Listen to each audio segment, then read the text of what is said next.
దేవునికి స్తోత్రములు. మీ అందరికీ నా వందనములు. ఈరోజు దేవుని వాగ్దానము, ప్రశస్తమైన రత్నములతో నీకు సరిహద్దులు ఏర్పరచుదును.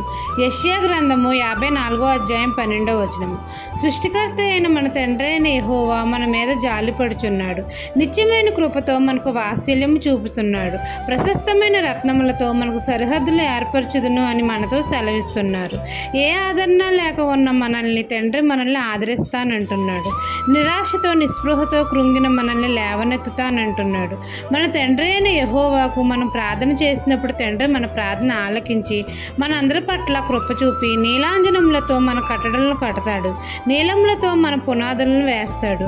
మాణిక్యములతో మన కోట కుమ్మములను, సూర్యకాంతములతో మన గుమ్మములను కడతాడు. ప్రశస్తమైన రత్నములతో మనకు సరిహద్దులు ఏర్పరుస్తాడు. మన సరిహద్దులలో సమాధానము కలగజేసి మన గుమ్మముల గడియలను బలపరుస్తాడు. మన పిల్లలను ఆశీర్వదించి వృద్ధిపరుస్తాడు.